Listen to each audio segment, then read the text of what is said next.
I had been working at Saudi Arabia water plant operator, reverse osmosis plant operator, touch screen, German technology and Italy technology. ये सब काम नहीं है sir. This is not my suitable job and I need to joining letter sure compulsory. Really I will try achievement.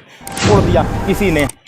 बताइए कि हम कठिनाई का सामना कर रहे हैं दिन प्रतिदिन कि आखिर हमको एक दिन न्याय मिलेगा, हमको सरकार से न्याय मिलेगा, हमको इंसाफ मिलेगा, मेरा बेटा इंजीनियर बनेगा, मेरी पत्नी ठीक रहेगी.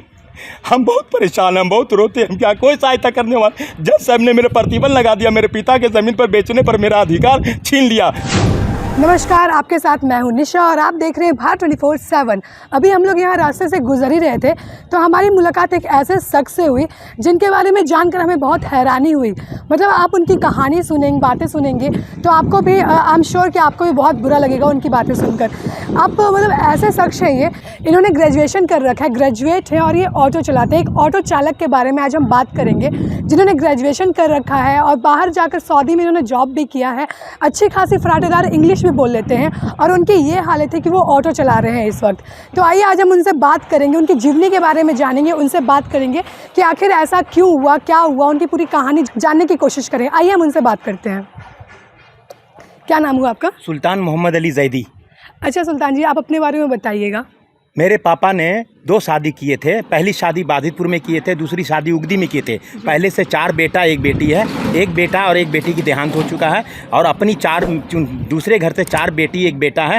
जो मेरा नाना घर उगदी हुआ थाना बरबीघा, अभी जयरामपुर थाना से बिलोंग करता है.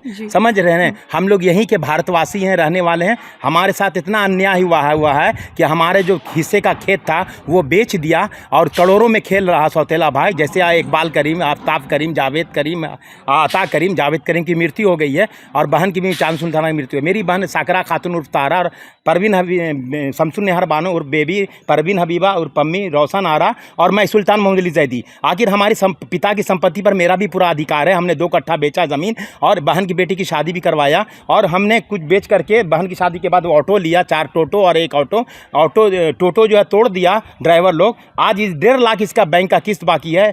किसी तरह बिहार शरीफ आ करके हम कमाते हैं 400 रुपया 300 रुपया, उसमें हम परिवार चलाएं. मेरी एक पत्नी है, एक बच्चा है. बच्चा वो मैट्रिक में पढ़ रहा है. हमने बैटरी बेच करके फीस जमा किया है. हमारे पर हत्या, मेरी नौकरी हो गई थी, बिजली ग्रेडेड में ज़मीन गई थी 76 में, जिसमें हमारा पापा ने सीएम को लिखे थे, सीएम ने डीएम को लिखे, डीएम ने वेटिंग लिस्ट में नाम कर दिया. हम लोग प्रक्रिया में नहीं डाले, किसी तरह भूल गए. मैंने 2012 को प्रक्रिया में डाला, जूनियर इंजीनियर से साइन करवाया, इलेक्ट्रिक डिपार्टमेंट के एग्जीक्यूटिव इंजीनियर से साइन कराया एप्लीकेशन पर. फिर हमने मुंगेर भेजा, वहाँ डिस्ट्रिक्ट सुपरिटेंडेंट इंजीनियर से साइन करा के जीएम के टेबल पर भागलपुर भेजा. अभी तक नियुक्ति पत्र जो है निर्गत नहीं हुआ है. मैं अभी इतना जीवन अपने परिवार का बहुत कठिन से गुजार रहा हूँ. अगर नहीं चलेगा ऑटो तो भूख मर जाऊँगा और भूखमरी के कगार पे. हमारे पर जो खेत बेचने से रोका गया, देशमुख जो न्यायाधीश थे सिविल कोर्ट के जज, उसने पैसा लेकर के मेरे पर प्रतिबंध लगा दिया कि आप खेत नहीं बेच सकते हैं. आगे मेरा फादर का खेत है, मेरा पूरा अधिकार, वंशज है. हम इस तरह कैसे जिएंगे? हम कब तक जीते रहेंगे? मेरा 53 साल उम्र हो गया. 8/2/1968 मेरा जन्म डेट है. आखिर इसे कब तक है हम अत्याचार सहते रहेंगे? मेरी बहन जो रहती थी 25 साल से, उसको मार के भगा दिया सौतेला भाई ने. पहला प्रोफेसर इकबाल करीम मिर्जा कॉलेज में पढ़ाता था, वो रिटायर कर गया. अता करीम 1 नंबर का अपराधी है. समझ रहे हैं? इस तरह हम टूट के बिखर कर रहे हैं. अच्छा, तो आप कितना कमा लेते हैं इस ऑटो चलाकर? कितना कमा लेते हैं? 300-400 रुपया डेली कमाते हैं. कभी घर से 300 रुपया घाटा हो जाता है, कि कभी 500 कमाते हैं, कभी 600 कमाते हैं. मैं दिन प्रतिदिन हम बहुत चिंता में डूबे रहते हैं कि कैसे अपने परिवार को चलाएं, अपने कैसे हम बच्चे को पढ़ाएं, कैसे हम उसको इंजीनियर बनाएं. मेरी एक सपना है. मेरे पापा सप्लाई इंस्पेक्टर थे, ग्रेजुएट थे, पटना कॉलेज के स्टूडेंट थे, आपके बलीराम भगत बलराम जाकर क्लास फेलो थे. आखिर हम इतनी फैमिली हो करके और जिम्मेदार फैमिली हो करके हम पर अत्याचार क्यों किया जा रहा है? न पड़ोसी साथ दे रहा है, न समाज साथ दे रहा, कोई भी साथ में मेरा. हम उम्मीद है मीडिया वाले से कि पूरी सहायता करके मुझे निर्गत किया जाए ज्वाइनिंग लेटर और हम बिजली विभाग में कार्यरत रहें. आखिर हमारा इतना दिन जो है 1996 में हुआ था, वेटिंग लिस्ट में नाम आया था, अभी तक ज्वाइनिंग लेटर क्यों नहीं आया? प्रक्रिया में डालने के बाद भी नहीं आया. आखिर हम भी इंसान हैं, हैवान नहीं है. मेरा भी परिवार है, मेरा दिल है. ईश्वर से हम प्रार्थना करते हैं, आप लोग की सहायता चाहते हैं कि पूर्ण हमको सहायता मिले और हमें अधिकार मिले ताकि हम जीवन अच्छे से गुजार सकें. हमारा तब आखिरी उम्र है, हम तो अब लास्ट स्टेज पे जा रहे हैं. 50 से ऊपर हमारा एज हो गया. जीवन क्या चीज़ है? सुख दुख है. मेरा भारतवासी, हम भारतवासी हैं, भारत के रहने वाले हैं. और सौतेला भाई बोलता बांग्लादेश का रहने वाला, बाहर से आया, हमारा नाना घर उगदी हुआ. इस तरह कैसे चलेगा देश? है, सबको सहायता, सबका साथ सबका विकास। मोदी जी बोलते हैं अच्छे दिन आने वाले, कब अच्छे दिन आएंगे? हम तो चाहते हैं कि मेरा बेटा इंजीनियर बन जाए। हमको पूरा, मेरी बहन की बेटी BSc BCom करके रांची में बैठी हुई है, और जो उसके पापा को पेसमेकर लगा, हार्ट का प्रॉब्लम है, पैसे का प्रॉब्लम है। मेरी बड़े बहनों को आँख का बना ऑपरेशन हुआ है, छोटे बहनों जो है मेरे बेड पर हैं। अच्छा, आपकी क्वालिफिकेशन क्या है? मेरा ग्रेजुएट क्वालिफिकेशन RD कॉलेज से हम BA किया है। I had been worked Saudi Arabia water plant operator, reverse osmosis plant operator, touch screen German technology and Italy technology. Really I had been working and everything possible. Why not? I will do try achievement. Why not give the joining letter? My qualification graduate. जी, तो जैसा कि देख सकते हैं इनकी दैनिक जो दिनचर्या है वो कितना मुश्किल से कट पाता है। ये दिन भर एक ऑटो चलाते हैं और ऑटो चलाकर भी इनका सिर्फ दिन भर में 5 से 600 रुपया ही कमा पाते हैं। तो इतना ज़्यादा स्थिति ख़राब है इनका। अच्छा, आप ये बताइएगा कि आपकी फैमिली कितनी है? फैमिली में मेरी एक पत्नी है और एक बच्चा है 16 साल का, जो ऊषा पब्लिक स्कूल में पढ़ रहा मैट्रिक में, और मैट्रिक का फॉर्म भरने वाला रजिस्ट्रेशन हो गया है। अच्छा, तो आपका घर कैसे चलता है? हमारा घर तो इसी से टेम्पू से चलता है। जिस तरह बहुत टूट के चले, हम बिखर के रह गए हैं बहुत मुश्किल से। कभी भूखमरी के कागार पे चले आते हैं अगर नहीं काम करने आते हैं तब। जैसे 15 अगस्त को हमने नहीं आए, राष्ट्रीय त्यौहार था, पत्नी बोली कि मत आओ, जाओ आज राष्ट्रीय त्यौहार है, हम नहीं गए। हमने पत्नी का बात माना, हम परिवार को लेके चलते हैं। हम किसी भी आदमी के साथ दुख होता तो हम साथ देते हैं, उसका सहायता करते हैं। मेरा शीशा फोड़ दिया किसी ने, बताइए जी। मतलब इतना आजकल लोग इतने ज़्यादा हो गए हाँ। हैं कि गरीब अगर ऑटो चलाए तो उनका गुस्से में शीशा फोड़ देंगे और हमने कुछ भी करेंगे। ये शीशा कैसे फूटा? शीशा मारा एक फैट है वहाँ पे petrol pump, Sharda petrol pump से आगे मंदिर है, वहाँ पे ओवरटेक करके मोटरसाइकिल वाला, और उसके बाद हम पर वार किया तो बच गए हम, और शीशा एक फैट मारा शीशा में, शीशा तोड़ दिया। हमने ईश्वर पर प्रार्थना किया, छोड़ दिया, सब्र कर लिया हमने। मेरा परिवार, अगर हम मर जाएंगे तो मेरा परिवार को कौन पोसेगा? कैसे मेरा बेटा इंजीनियर बनेगा? मेरा सपना साकार कैसे होगा? हम अच्छे फैमिली से बिलोंग करते हैं, सादात फैमिली है, सैयद फैमिली है। हमारा ये सब काम नहीं है। So this is not my suitable job and I need to joining letter sure compulsory. Really I will do achievement. I want to talk PM, CM and DM. 3 post is the big post. A loan order is compulsory and follow everybody. अच्छा, आप corona में आप कैसे चल रहे थे? Corona में आप क्या? कोरोना में किसी आदमी से हमने पैसा लिया था 25,000 रुपया। मुमताज़ था, उसको ज़मीन बेचा था, वो बेचारा दिया हमको पैसा 25,000 रुपया, तो हमारा घर चला किसी तरह। कोरोना जब से हुआ तब से हम परेशान हैं, अब तक परेशान हैं। पहले कोरोना से पहले हम 1,000 कमा लेते डेली, मगर अब कमाना मुश्किल है।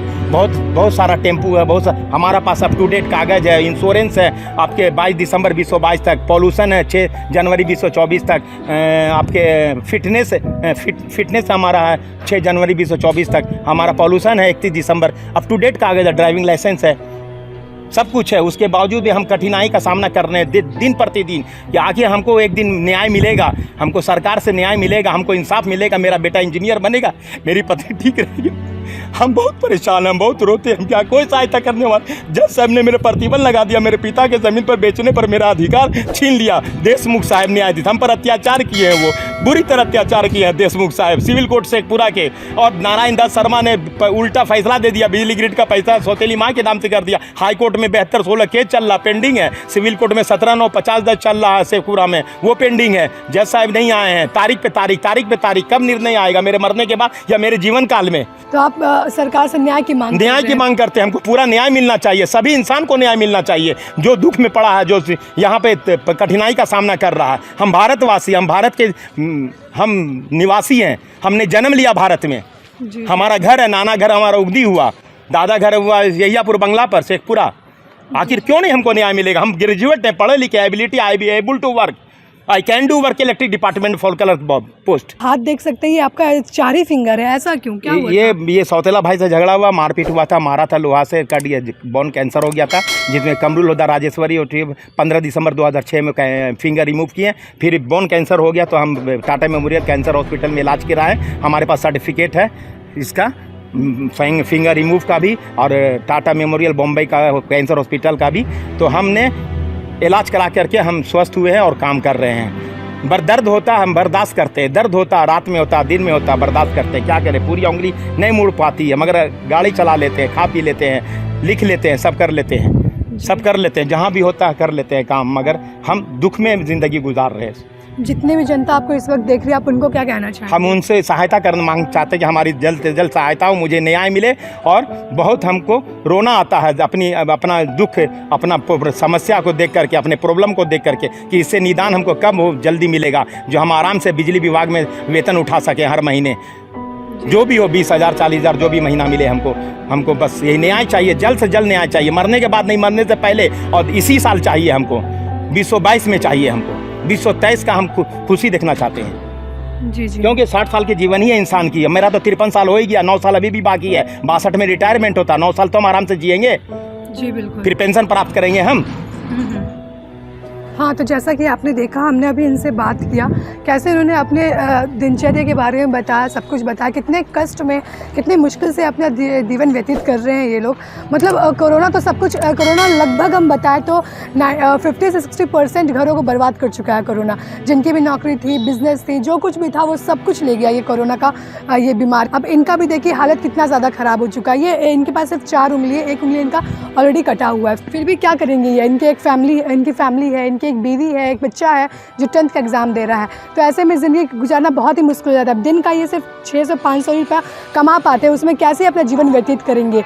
तो सरकार को इन जैसे लोगों पे ध्यान देने की ज़रूरत है। ऐसे एक नहीं है हमारे देश में, अगर आप जाइए हर जगह पे, हर मोड़ पे आपको हर जगह ऐसे बहुत सारे लोग मिल जाएंगे जो बहुत ही मुश्किल से अपना दिन गुजारा कर रहे हैं, बहुत ही मुश्किल से अपना दिन व्यतीत कर रहे हैं। तो हमारी बस एक आपसे अनुरोध है कि अगर आप ऐसे लोगों को देखते हैं तो आप उनकी मदद करने की कोशिश करिए, उनकी सहायता करें। आपकी एक मदद से उनकी बहुत कुछ, कहते हैं ना, किसी का मदद करने से आपको दुआ ही मिलती है, आपको दुआ ही मिलेगी। और अगर आपके पास भी ऐसे और भी स्टोरीज है, आपके आसपास भी ऐसे लोग हैं जो इसी तरह से दर्द से गुजर रहे हैं, इसी तरह से कठिनाइयों से अपने दिन काट रहे हैं, तो आप हमें बता सकते हैं। आप हमारे नंबर पे कॉल कर सकते हैं, जो नंबर आपको नीचे स्क्रीन पे इस बार दिख रहा होगा। और अगर आप ऐसे लोगों की हेल्प करना चाहते हैं तो हमारे नीचे एक स्क्रीन के नीचे हमारा नंबर शो कर रहा होगा, उस पर गूगल पे, फ़ोन पे, गूगल पे सब कुछ आपको मिल जाएगा, पेटीएम सब कुछ वहाँ पे मौजूद है। उस नंबर पे आप कुछ पैसे भेजकर इनकी सहायता कर सकते हैं और वो सहायता इन तक पहुँच जाएगी।